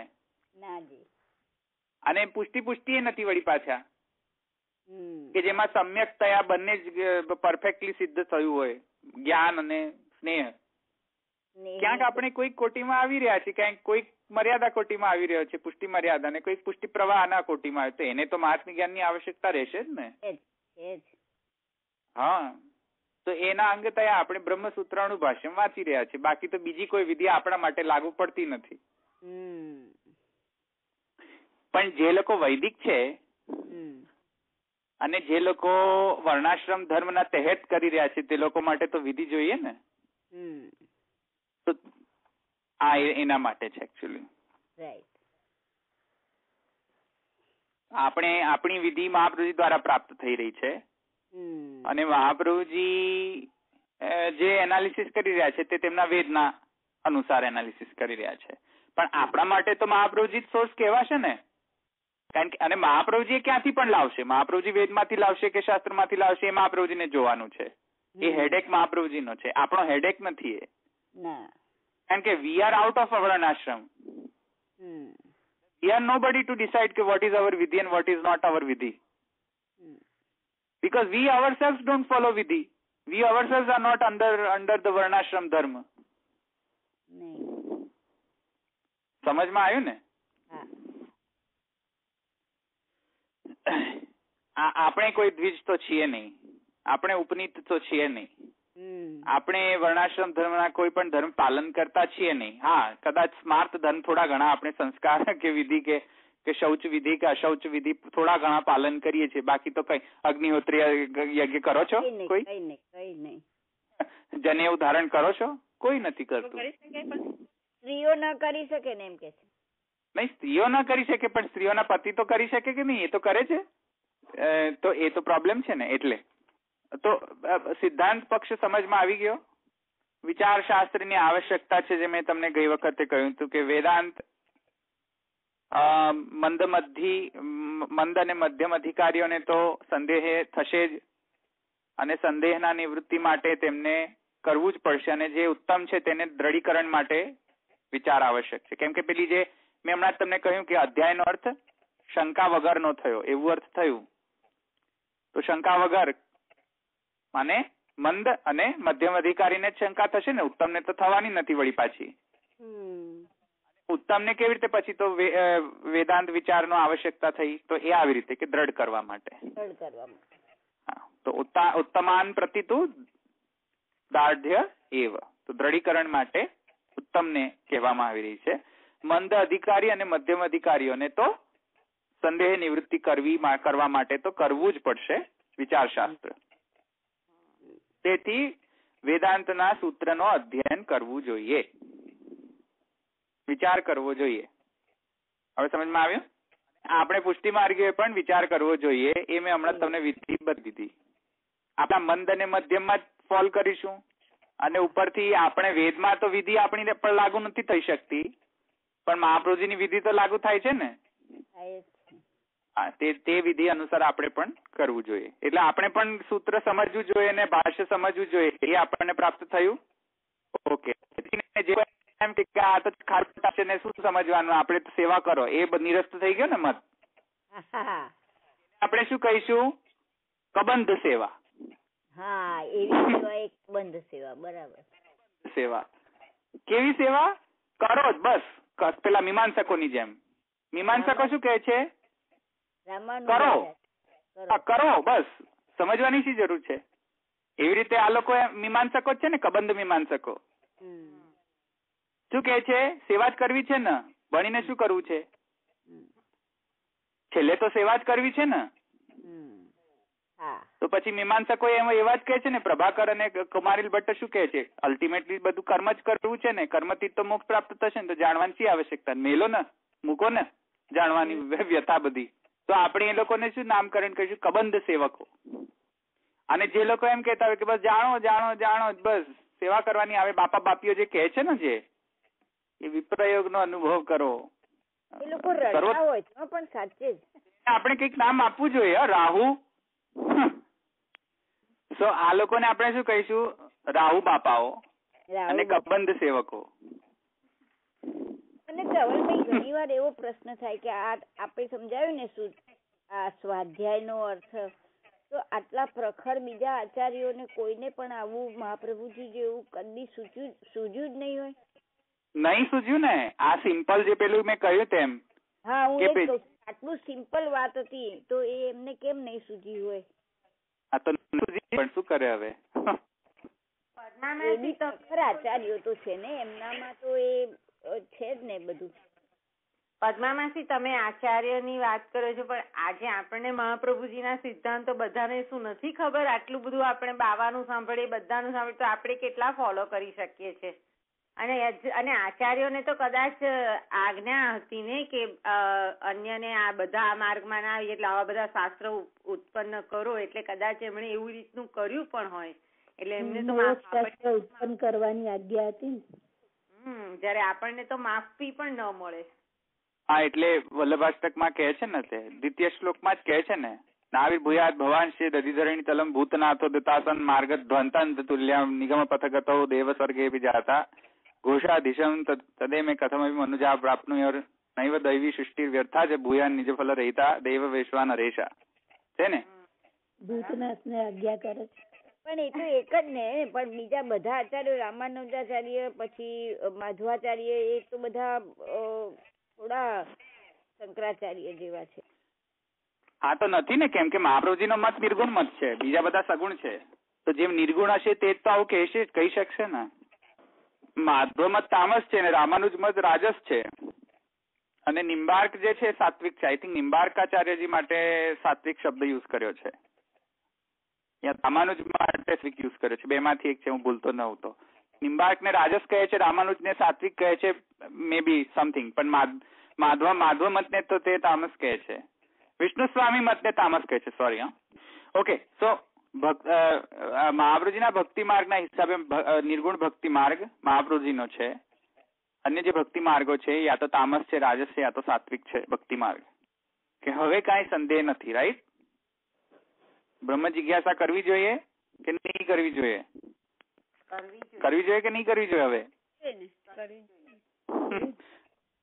હવે તમે કહો છો ધવલભાઈ, આ સેવાનું બંને થવું જોઈએ, પણ આજ સમયમાં તો બંને શું એક વસ્તુ નથી થતી પૂરી. એક વસ્તુ પૂરી ના થતી હોય, પૂરી થવાની વાત નથી ને અહીંયા. એમાં બી પૂરું એટલે એટલું બધું પહોંચાતું નથી. હા, એટલે જેટલું પોસાય તેટલું પણ પહોંચાય તેટલું પણ તમારો જે અભિપ્રાય છે, અભિગમ જે છે, એ તો બંનેમાં છે કે નહીં? અભિગમ બંનેમાં છે ને. હા, બસ પછી તો ઇનફ છે. પણ તમે એમ જ માનતા હોય કે સેવા કરવી જોઈએ ને આ તો કરવું જ ન જોઈએ કારણ કે એની વ્યર્થતા છે, તો પછી પેલા પૂર્વ મીમાંસકો થઈ ગયા ને તમે. અને જો તમે એમ કહેતા કે બસ આખો દિવસ અધ્યયન જ કરો, આપણે સેવા કશું કરવી નથી, તો કેવા થઈ ગયા? રાહુ વેદાંતી થઈ ગયા. અને પેલા કબંધ મીમાંસકો થઈ ગયા. યાદ રાખો, મજા આવશે. પછી એમને કોઈક વખત બોલી દેજો કે આ બધા કબંધ સેવકો છે. ખબર નહીં પડે કે શું છે કબંધ સેવકો એટલે. અમુક જણા કે આમની સેવા કરો, આ બાવાની સેવા કરો, પેલા આમની સેવા કરો, પેલાની સેવા. કૃષ્ણ સેવાની કોણ જે ના પાડતે? બધા જ પુષ્ટિ માર્ગમાં રહીને કૃષ્ણ સેવાને ના પાડતું હોય છે, વલ્લભપંથી ને વિઠ્ઠલપંથી, એ બધા જ એસ પર મહાપ્રભુજી રાહુઓ છે બધા. કેમ સમજમાં આવી ગયું ને? ધડ વગરના છે બધા જ. હા, ધડ વગરના છે. ધડ જ નથી, જસ્ટ ખાલી મોડું જ છે, ધડ જ નથી. બધા રાહુ સમાન છે. બધા જ જેટલા પંથ ઉત્પન્ન થયા છે, જે કૃષ્ણ સેવાથી વિમુખ કરે છે, કે કૃષ્ણ સેવા ના કરવાનું કહે છે, એ બધા જ પંથ પુષ્ટિ માર્ગના હેઠળ જે ચાલી રહ્યા છે, બધા જ રાહુઓ છે બધા. અને જે લોકો એમ કહે છે કે જ્ઞાનની શી આવશ્યકતા છે, સેવા જ કરો ને, એ બધા કબંધ મીમાંસકો જેવા છે. આ પંથ બધા ઉભા કરનારામાં તો કોઈ આ પંથના જ હોય એ લોકો જ ઉભા કરે છે ને, એમાંથી જ ઉભા થાય છે. અરે 1000 પંથ છે, રમણ પંથ ને ભરૂચી પંથ ને આ પંથ ને પેલંથ વિઠ્ઠલ પંથ, વલ્લભ પંથ, એ જુદું જુદું બધું બધા એ મહાપ્રભુજીના સિદ્ધાંત એટલા બધા જુદા થઈ ગયા છે. એ લોકો 1000 પંથ ઉત્પન્ન થયા. ગિરિરાજ પંથ ને વિઠ્ઠલ પંથ ને ખબર નહીં કેટલા પંથો છે. એટલે સ્મિતાબેન નું કહેવું એમ છે કે આપણા જેટલે પુષ્ટિ માર્ગના જે છે એ જ બધા ઉભા કરે છે. હા, કોઈક ને એવી ફિતુર ચડી જાય કે ઓહો ચમત્કાર બતાવી દીધો આ, એટલે હવે આમનો સેવા કરો, કૃષ્ણની સેવા નહીં કરવાની. પણ ધવલભાઈ ઘણા લોકો એવું બી કહેતા હોય છે કે તમે તો સામુ બાવા વાળા છો, એવું પણ કહેતા હોય છે. નહીં, એ પ્રશ્ન એ નથી. પ્રશ્ન એ છે કે મહાપ્રભુજીના સિદ્ધાંતને એ સમજવા માંગે છે ને કરવા માંગે છે કે નહીં. તો આ જો ને વલ્લભ પંથ આવા જ છે ને બધા. પણ એમાં એવું હતું ને કે ગોકુલના જે જયારે પેલી કુલે ધરાઈ હતી ત્યાર પછી એમને 50 વર્ષ એમાં માંગ્યા હતા, ત્યાર પછી કીધું ના હરિરાય મહાપ્રભુજી પછી કે બહિર્મુખ 450 વર્ષ પછી આ માર્ગમાં બહિર્મુખતા આવશે, એટલે એ આ જ બતાવી રહ્યા છે ને. હા, હવે એ તો ઠાકોરજી જાણે કે શું છે. પણ આ રાહુઓ જે છે બધા અહીંયા આવી રહ્યા છે, બધા જુદા જુદા રૂપ ધારણ કરીને, કબંધ મીમાંસકો ને રાહુ વેદાંતિઓ. તો એ આપણે સમજવું જોઈએ કે મહાપ્રભુજીનો અભિગમ નથી. મહાપ્રભુજી જેવી રીતે પૂર્વને એટલો જ ઇમ્પોર્ટન્સ ગણે છે જેટલો ઉત્તરને, એવી રીતે જ્ઞાનને અને એ સેવાને એ બંને ભક્તિના અંગ તરીકે એટલા જ ઇમ્પોર્ટન્ટ ગણે છે. નહીં તો મહાપ્રભુ પક્ષ ન લઈ શકત. જો મહાપ્રભુજી પણ મીમાંસકો જેમ કહે કે સેવા જ કરવી છે ને આપણે ભાઈ બીજું કઈશું કરવું જ છે, તો મહાપ્રભુજી આટલા બધા ટીકા સાહિત્ય કર્યું, આટલા બધા ગ્રંથોનું સાહિત્ય ઉત્પન્ન કર્યું, આટલા બધા ભાષ્ય રચ્યા, અને ઉપરથી વળી પાછા એકલા ભાષ્ય નથી. વળી પાછા એમની પાછળ તો 11, 12 બાળકોએ તો ભાષ્ય પર ટીકા લખી. તો એ બધા બાળકો શું છે કે બધા બાળકો નું લખાણ મિથ્યા, સેવા જ કરવી છે ને, વાંચવાનું શું. તો પછી બાળકો બધા મિથ્યા ભાષણ કરે છે. બાળકોને જસ્ટ ખાલી ફૂતુર ચડી કે ચલો લખી દઈએ કંઈક. એમને તો ખબર જ હતી ને લખવાની જરૂર છે. એ આપણા માટે લખી ગયા ને, તો પછી બધું કરવાનું જ છે, જવાનું કશું જરૂર જ નહીં. તો મહાપ્રભુજીને લખવાની જરૂર પડે. ઉપરથી જો એમ જ હોય કે મહાપ્રભુજીને એમ કે બધું જાણવું જ છે ને કરવાનું કઈ નથી, તો પછી સેવાનો ઉપદેશ શા માટે આપે? કૃષ્ણ સેવા સદા કાર્યા. So that is all.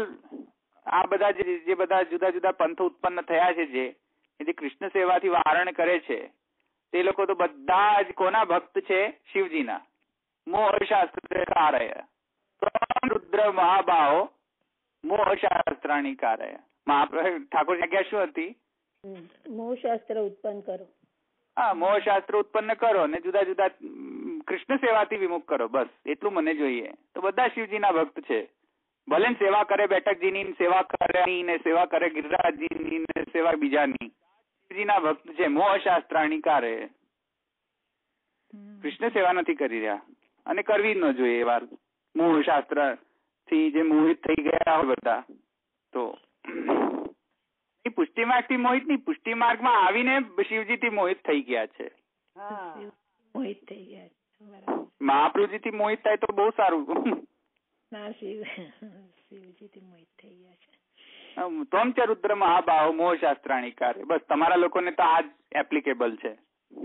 સો નાઉ હવે જે ઇમ્પોર્ટન્ટ ટોપિક આવી રહ્યો છે આની અંદર એ છે કે પૂર્વ અને ઉત્તર મીમાંસા એક શાસ્ત્ર છે કે બે શાસ્ત્ર છે, એ ટોપિક આવી રહ્યો છે. કેમ કે અથ શબ્દનો અર્થ લેવાનો છે. બ્રહ્મ જિજ્ઞાસા તો સમજમાં આવી ગયું ને હવે અર્થ? હવે અથ ને અતઃ થયું ને, તો અથર્નો શબ્દનો પણ મને લાગે છે ગઈ વખતે મેં તમને એક એસાઇનમેન્ટ આપ્યું હતું કે તમે બધું જ આખો સૂત્રનો સૂત્રાર્થ સમજી આવજો, ભાષ્યાર્થ સોરી. તમે વાંચીને આવ્યા? બધું યાદ છે તમને? હે ને? નહીં યાદ નથી. ઓ સોરી, મને તો યાદ છે જ, પણ તમે વાંચીને આવ્યા? કોણે કોણે વાંચ્યું? નહીં નામ બોલો, મેથી ખબર નહીં પડે. બસ બે જ? બીજા કોઈ નથી વાંચ્યો? અચ્છા 3. પછી વાંચ્યું ધવલભાઈ પણ નથી એટલું સમજાતું. સમજવાનો પ્રશ્ન નથી પૂછી રહ્યો, પ્રશ્ન શું પૂછી રહ્યો છે એ સમજો. વાંચ્યું? હા વાંચ્યું જ ખરું. હા બસ એટલો જ પ્રશ્ન છે, સમજવાનો પ્રશ્ન નથી. શાબ્દિક જ્ઞાન છે કે નહીં, અધ્યાય નોટ નહીં લઈ લેતા અહીંયા. શબ્દ વાંચ્યા કે નહીં? હા ઓકે, તો 4. ચલો બીજા કોને શબ્દ વાંચ્યા બધા? એ તો હવે બહુ ખરાબ છે. શબ્દ પણ ના વાંચ્યો હોય તો એનો મતલબ કે તમે આળસ કરી રહ્યા છો. ધવલભાઈ શામાંથી વાંચવાનું? તમારી પાસે છે નહીં કશું વાંચવા માટેનો ગ્રંથ? ઓ માય ગોડ, મેં ગઈકાલે એટલે તો કહ્યું હતું કે મને પૂછી લો ક્યાંય સમજમાં ના આવતું હોય તો કે ક્યાંથી વાંચવાનું. એ પેલી વેબસાઇટ છે pushtisahittya.org અને બાવાની વેબસાઇટમાં પણ છે. મને લાગે એમાં નથી, મેં મૂકેલી છે. પુષ્ટિ સાહિત્યમાં જઈને ભાષ્યમાં જશો તો ઘણા બધા ગુજરાતીમાં ભાષાંતર મૂકેલા છે, મેં જઈને વાંચજો. પુષ્ટિ સાહિત્ય?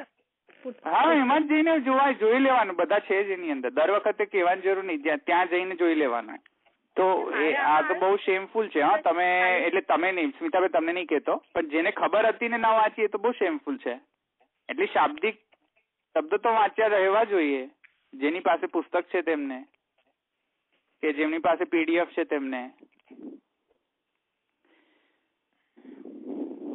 નહીં આવું નહીં ચાલે. હા હવે નેક્સ્ટ ટાઈમ હું પહેલા એ પ્રશ્ન પૂછીશ કે કોણે વાંચ્યું છે, પછી તું શરૂ કરીશ.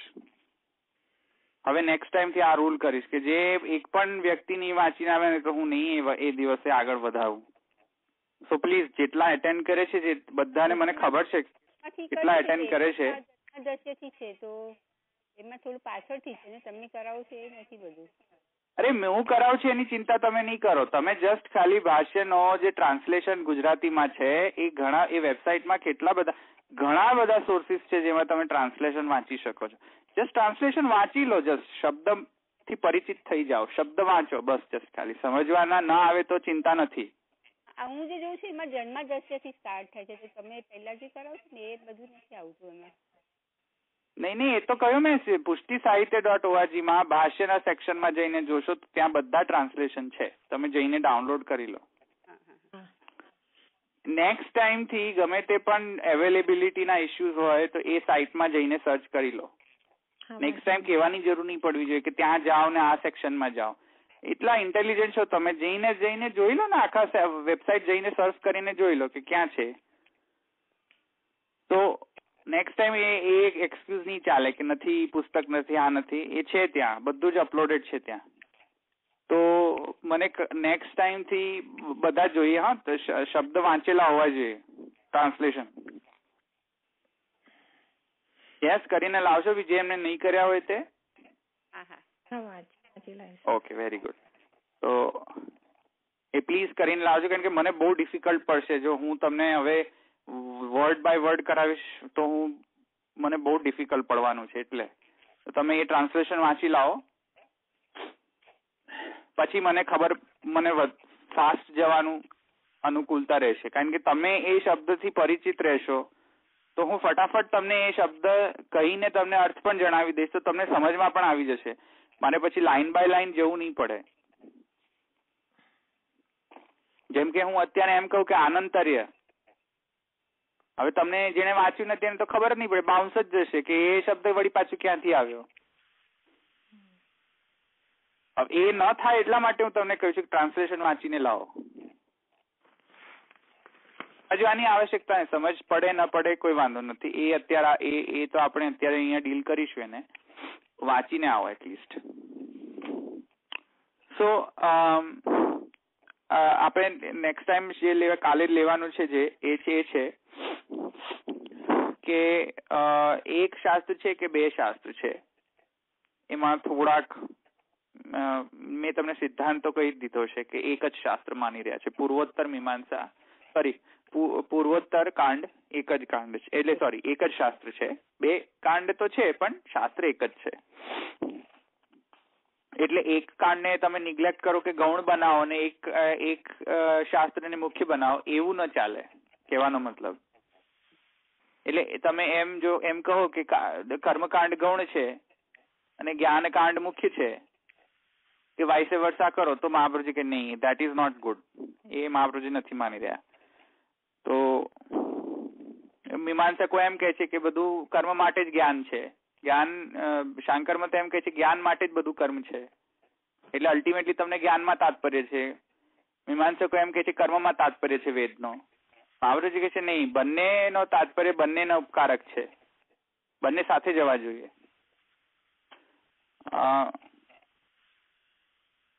એને થોડુંક વ્યાખ્યા કરેલી છે અહીંયા કૃષ્ણચંદ્રજીએ. વેરી ગુડ, એકદમ સરસ રીતે કૃષ્ણચંદ્રજીએ વ્યાખ્યા આપેલી છે. પણ એ આપણે બધું નહીં લઈ શકીએ, પણ હું તમને એક જીસ્ટ આપી દઈશ કે આમાં શું કહેવા માંગી રહ્યા છે. અને પછી અથ વગેરે બધા જે શબ્દો છે એ આપણે લઈશું. ઓકે, અહીંયા સુધી રાખીએ આપણે. અહીંયા કોઈને પ્રશ્ન છે? ધવલભાઈ, આ જે વાંચ્યું હતું ને એમાં એક શબ્દ છે, એનો અર્થ કહેશો? હા બોલો. અહીંયા એવું લખ્યું છે, એક દેશી અહીં કોઈ નીચે પ્રમાણે શંકા કરે કે વિચારશાસ્ત્ર વેદાર્થના જ્ઞાન માટે જ નથી પણ બ્રહ્મ જ્ઞાન માટે છે. આ બ્રહ્મ આત્મરૂપ હોવાથી અને આત્મા અવિદ્યા વચ્છિન્ન હોવાથી દેહ એ જ આત્મા એ ભાવનાની દ્રઢ પ્રતીતિ થાય છે. આ અવિદ્યા વચ્છિન્ન એટલે શું? એટલે કે આત્મા જે છે તેને તો કોઈ ફરક પડતો નથી, અવિદ્યા હોય કે ન અવિદ્યા હોય. એ તો જયારે શરીર ધારણ કરે ત્યારે જ એને ફરક પડતો હોય ને કે અવિદ્યા છે કે નહીં, એ એવું કહી રહ્યા છે. એટલે આત્મા અવિદ્યા વચ્છિન્ન હોવાથી દેહ એ જ આત્મા એ ભાવનાની દ્રઢ પ્રતીતિ થાય છે. બરાબર છે. એટલે દેહ હોય તો બધું થાય ને. વિદ્યા આવે ને, કેમ કે દેહાધ્યાસ કેવી રીતે આવે કે દેહ હોય તો દેહાધ્યાસ આવે. એવી રીતે દેહને ટકાવનાર પ્રાણ હોય તો પ્રાણાધ્યાસ આવે. પ્રાણ જ ન હોય તો અધ્યાસ કેવી રીતે આવે પ્રાણ? એવી રીતે આગળ જે છે બીજા બધા અધ્યાસો ને સ્વરૂપ વિસ્મૃતિ, તો એ આ બધા જયારે કોમ્પોનેન્ટ્સ હોય અવેલેબલ તો જ તો એ અવિદ્યા આવી શકે ને. ધવલભાઈ, આમાં એવું આવે ને એક દેશી, એટલે એક દેશી એટલે પૂર્વ પક્ષી? નહીં, પૂર્વ પક્ષી ને પૂર્વ પક્ષ જે છે મુખ્ય જે પ્રશ્નકર્તા સંશય અને સંશયનો જવાબ આપનાર જે સિદ્ધાંતથી વિરુદ્ધ હોય તેને પૂર્વ પક્ષ કહેવાય. અને એક દેશી માને કે કોઈક બીજો ત્રીજો વ્યક્તિ હોય, જેમ કે પૂર્વ પક્ષ હોય ને ઉત્તર પક્ષ હોય ને પછી ત્રીજો એક મત હોય વચ્ચે, તો એને એક દેશી કહેવાય કે એક દેશીના મતના ઉજાબ આ પણ થઈ શકે છે. આવ્યું ને સમજમાં? એમ તો એટલે જે સિદ્ધાંતી હોય એના પક્ષમાં પણ ન બોલતો હોય ને જે પૂર્વ પક્ષી એના પક્ષમાં ન બોલતો હોય. એટલે પૂર્વ પક્ષી વાળા કેવાય કે પૂર્વ પક્ષના જ પક્ષમાં બોલતા હોય તો એ પૂર્વ પક્ષી કહેવાય.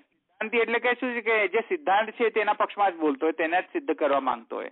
એક દેશી હોય એક બીજો તૃતીયમ જ ઓપ્શન લઈને કરતો હોય, એના પક્ષમાં પણ ન હોય ને આના પક્ષમાં પણ ન હોય. એટલે એક દેશીના મતને એટલો બધો ઇમ્પોર્ટન્સ નહીં આપો. જે સિદ્ધાંતી જે છે એના પર ઇમ્પોર્ટન્સ આપો, નહીં તો તમે શું છે કન્ફ્યુઝ જ થઈ જશો કે ઓહો ક્યાં એક દેશી કી શું કહે છે ને પૂર્વ પક્ષ શું કહે છે ને ગૂંચવાડા થઈ જશે અંદર. હા, એ નહીં કરો તમે. એનું જસ્ટ ખાલી વાંચી લો ને જે અત્યારે સિદ્ધાંત આપણે લઈએ છીએ ને એ જ ધ્યાનમાં રાખો, નહીં તો કન્ફ્યુઝન થવાના ઘણા ચાન્સીસ છે. કન્ફ્યુઝ થઈ જશો બધા જ, ખબર જ નહીં પડે કે ક્યાં સિદ્ધાંત આવી ગયો ને ક્યાં પૂર્વ પક્ષ છે. ને કદાચ તમે એવું પણ માની બેસો કે પૂર્વ પક્ષ ને સિદ્ધાંત માની બેસો પાછા કદાચ. સવલભાઈ, પ્રતિવાદી ને વાદી કે છે એટલે એમાં શું સમજવાનું એ નથી ખ્યાલ આવતો. એટલે શું કહી રહ્યો છું, એ બધા પૂર્વ પક્ષ અને એક દેશીના કોન્વર્ઝેશન છે. જે સિદ્ધાંતી છે ને જયારે સિદ્ધાંત આવશે ત્યારે કહેશે કે ભાઈ આ સિદ્ધાંત છે એમ. તે તમે જરા સમજવામાં વધારે ધ્યાન આપજો. તો શું પેલી કન્વર્ઝેશન તો ચાલતી જ રહેશે કે તમે આમ કહો છો, પૂર્વ પક્ષ એમ કહે છે, એમાં એક દેશી આમ કહે છે, એમાં તમે ગુજવાઈ જશો. તો મેં શોર્ટ તમને ડિસ્ક્રિપ્શન આપ્યું છે કે વિચાર શા માટે આરંભ કરવો જોઈએ. મને લાગે છે મોસ્ટ ઓફ બધું આવી જવું જોઈએ તેમાં. વાદી પ્રતિવાદી જે પણ પૂર્વ પક્ષ કરી રહ્યા છે એ ફર્સ્ટ હાફમાં બધું આવી જવું જોઈએ. હવે રહ્યો જે પ્રશ્ન જે છે અથ શબ્દનો, કે એમાં કોઈક પ્રતિવાદી ને વાદી એમ કે છે કે અથ શબ્દનો મતલબ મંગલ થવો જોઈએ, કે આનંદ થવો જોઈએ, કે આરંભ થવો જોઈએ. આવ્યું ને સમજમાં?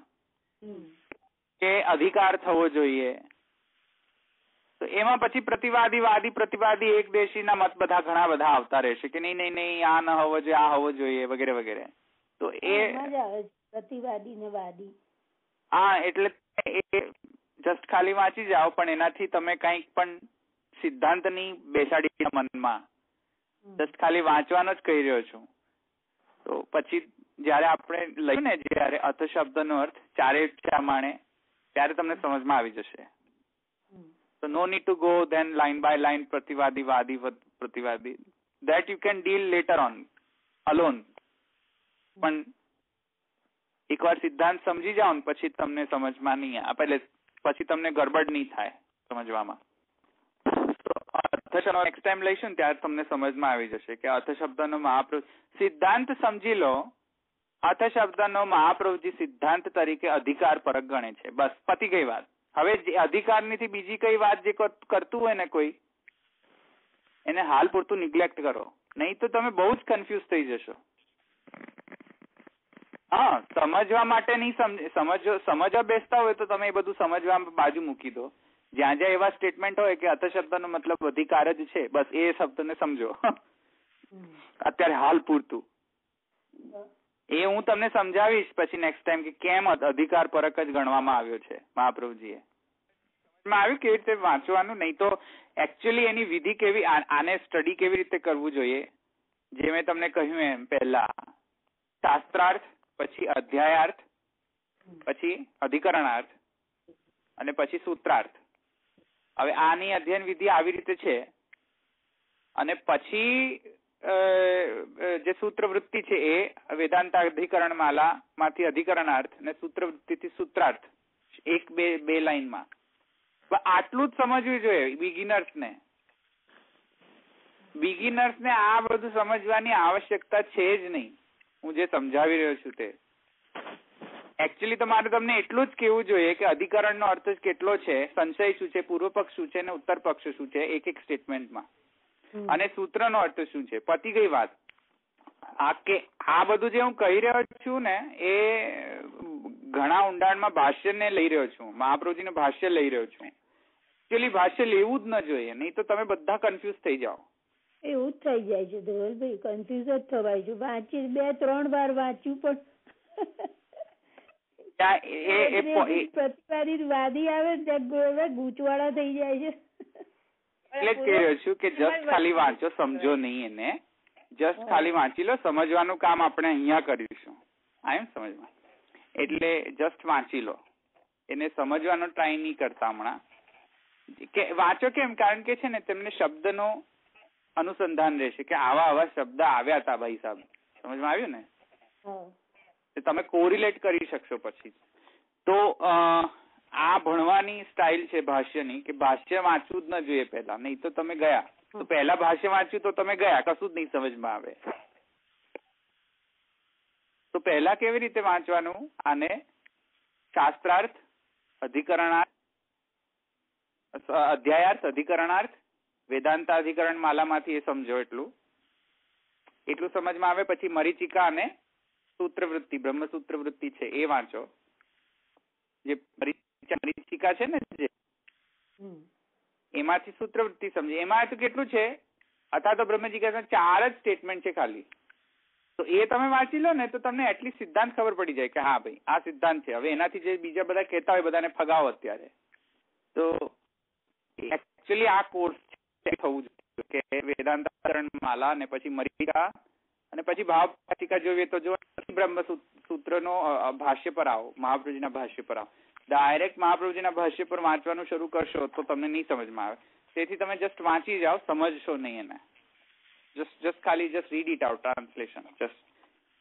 ઓકે, અહીંયા રાખીએ. દ્રઢઈન ચરણ કેરો ભરોસો, દ્રઢઈન ચરણ કેરો, શ્રી વલ્લભ નખ ચંદ્ર છટા બિન, સબ જગ માં જય અંધેરો ભરોસો, દ્રઢઈન ચરણ કેરો, साधन और नहीं या कली में, जासु होय निवेरो, सुर कहा कहे द्विविधाधरो, बिना मोल को चेरो भरोसो, दृढ़ चरण केरो.